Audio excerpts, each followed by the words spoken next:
An airliner and a helicopter on a collision course at DCA sound familiar? It just happened again last week. Let's watch. Good evening. Second at 1,300 feet, 2 miles southwest of Davidson on the airfield. Request zones 6 to 5 to Georgetown. We'll call landing assured. Okay, so that's a typical request from a helicopter coming into the DCA airspace. The DCA airspace is Class B airspace. It looks like an upside down wedding cake, smaller at the bottom, gets bigger, goes all the way up to 10,000 feet. Nobody's allowed to fly in and out of Class B airspace unless they have specific permission from the authority, from the controlling tower at DCA. So they're talking to approach control. Approach control can give them that authority. And so they're checking in and they're basically saying, we're headed to Georgetown. We're headed to the hospital. Now, you don't know whether they're just returning to the hospital with nobody on board or whether they've got a patient on board. So all these MedStar flights or Medevac flights have a relative priority to get to where they're going. If you were on it and you were trying to get to the hospital, you would want your flight to be a priority. This particular helicopter is a Eurocopter EC-635. The call sign, the tail number is November 138 Mike Hotel. They have requested to transit through Class B airspace to get to Georgetown, and they're telling you they're going from Zone 6 to Zone 5. The zones are in descending order as you get closer and closer to DCA, so they're just saying, here's our route as we're going, but we're basically going visual to get to Georgetown, starting in 6, going to 5, and so forth. So they've made that request. Let's see what they get. Sir, 3005, are you Medevac? 3005 for Medevac Mexico 2, that's correct, sir. Okay, so he's asking, are you on a medical mission? He's saying yes. Okay, so they're headed to Georgetown. I think, correct me if I'm wrong in the comments, but I believe that means they've got a patient on board when they're Medevac. So again, I don't know for sure. I'd love to hear your comments down below. So they've been cleared in, but there's going to be a conflict develop here in just a second. Medevac Mexico 2, purchase requested. Good to the Bravo, Medevac Mexico 2. Cleared through the Bravo, he says. That's that Class B airspace. So here they're transiting in. We're going to speed it up a little bit. And meanwhile... 2333, River. Riverside, American 2333. 2333 cleared. River, visual runway 19, 179, so 5 daily. Okay, let me explain what just transpired in those back and forth. Tower called American 2333 and said, advise river. What does that mean? Let me know you've got the river. You can see the river. So the river now is a river visual. It's the Potomac River. They basically fly and follow the Potomac River all the way down to DCA Airport when they're landing south. Same thing when they're landing north. They come up the Potomac. Now, the DCA crash from about a year ago was that regional flight that was coming up the Potomac from the south. They did a circle to land on runway 33, so they came out just a little bit, and that Army helicopter was going through one of their transit lanes, right? They were off altitude, and they collided.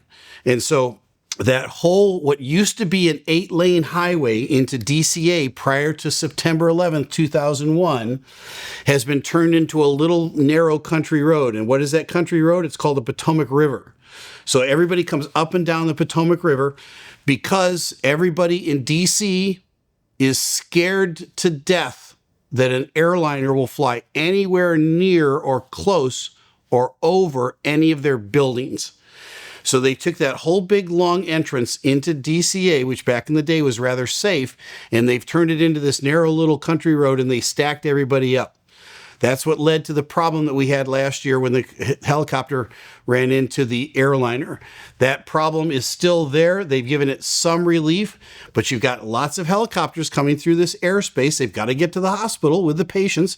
You've still got the military going through and coming back. Ted Cruz proposed this thing called the Rotor Act, which is going to clean up a lot of this and make sure that everybody can see everybody else with ADSB in and out. All right, I support that bill. Give your congressman a call. But now another issue is developing. So American has been said, I've got the river. Then the tower calls him back and says, okay, you're cleared for the visual runway, or the river visual to runway 19. They're on their way inbound. Cleared river visual 19, 170 by 5, American 2333. American 2333, contact National Tower 119.1. Everything's fine until Have a good night, American 2333. Good night. right now. They just got switched over to tower. They're dialing in the frequency, presumably, and they should check in with the tower and say, it's us, we're here, we're on our way on the river visual. Watch what happens next. American 2333, carry over there. Call number 1. Wait for it. American 2333, up. Call number 2. Wait for it. 2333, Washington Call Tower. number 3. They haven't responded. Why? Any number of reasons. It could be that they forgot to dial the frequency in. It could be that they dialed the frequency in, but they're talking about something they shouldn't be. It should be sterile below 10,000 feet. It could be that somebody else broadcast over the tower and they never heard the tower transmission. There's lots of reasonable reasons why the tower would have to call them 3 times and they didn't hear. The point is they didn't hear and they didn't respond. Now after the 3rd call, here we go. They finally make contact, but that helicopter has moved much, much, much closer to this river visual aircraft, the American flight, and it's going to be a problem. American 2333. Yes, sir. Yes, sir. American 2333, cancel the approach clearance, continue inbound, maintain 3000. Okay, so it took 4 calls for American to respond. They finally responded, yes, sir. All right. He says, cancel your approach clearance, 3,000 feet. He's going to give him a heading here in a minute. This is a huge difference from last year's DCA. As you remember from that video, they were approaching and they kept saying to the helicopter, do you have the traffic? Do you have the traffic? Yep, I got him. All right. Maintain visual separation. Yep, I got him. Maintain visual separation. A 3rd time, I'm going to maintain visual separation. I think they had the wrong aircraft. But as the controller is watching it on their scope transpire, he's watching that airliner get closer to that helicopter all the time. And at some point, you got to stop asking questions and you got to give directions. And that direction is helicopter, turn left, helicopter, stop, American, go around. Whatever it is that you need to do at that point, make sure that they don't collide with each other. Stop asking questions and getting answers because something else obviously was going on, right? And so they're so wired now to be looking for this in DCA, rightly so. So is it safe to fly in and out of DCA? Yeah, absolutely. Because the controllers are all over it now. They're out of an abundance of caution, way out. They're going to say to American, nope, cancel your approach clearance. Time to go around. Now, I know coming into a place like DCA is really fearful.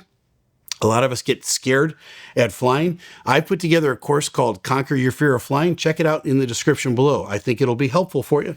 These guys now, they're going to go around. Let's watch what happens. Maintain 3,000. We're going to climb up to 3,000 now, American 2333. American 2333, helicopter traffic inbound to a hospital north of the airport. So I'm just going to bring you back around. Okay, so he's giving him the reason why. He's not just saying go around, and then he's not giving him any explanation. He says there's a helicopter on their way into Georgetown. He doesn't also say, I tried calling you 4 times and you didn't answer. He could have said that. Had this been JFK, you would have heard that for sure. All right, but he doesn't scold him for that, just basically says, well, at this point, you got to go around. And he gives him the reason why. That's very helpful.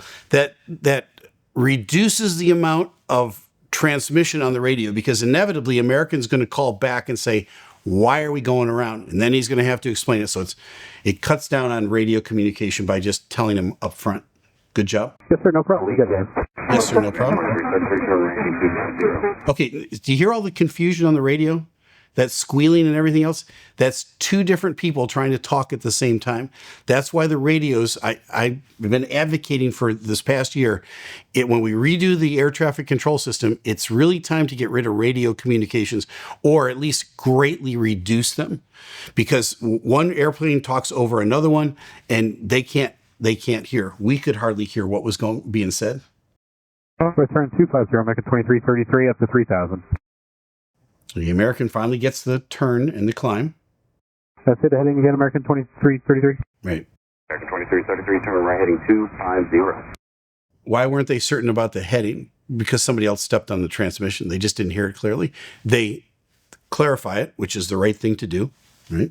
250-3000 American 2333. 3000 American 2333. There you go. And they just narrowly missed the helicopter on the way in. All right. Off they go to come back around and try it again. American 2333, turn right, heading 320. Return 320 American 2333. Medevac, let's start to line into Georgetown, call park. Okay. So the helicopter finally wraps it all up. They say landing is assured. That doesn't mean they've landed. That just means that they're looking at it and they're going to land. So they're not going to talk to you anymore. And again, why did the airliner have to go around and not the helicopter? Because you might say, well, can't helicopters hover? Why didn't they just stop the helicopter and the airliner come in? It's a medevac flight. They've got a patient on board. And if you're that person that helicopter's had to pick up, it's every second counts to get you to the hospital. So again, it's a matter of priorities. Everybody that's working this knows that. They want to get that helicopter into Georgetown Hospital as quickly as possible. That's why they told the airliner to go around and come back again. I think if they hadn't had to call him 4 times, they would have been able to either tell him to slow down or do something that would have avoided the possibility of that near midair collision. But I'm at least heartened to know that the DCA controllers are looking out for this stuff far in advance of it ever becoming a near midair. They took care of business just a couple of days ago here at DCA, and it reassures me that it is safe to fly into DCA these days. Well, now you know. I'm Captain Steeeve. Fly safe. And as fearful as flying can be these days, we've put together a Conquer Your Fear of Flying course that I think will be amazingly helpful if you're a fearful flyer. Check it out in the description below. And there are other videos that have to do with near midairs. You might want to check one of these out.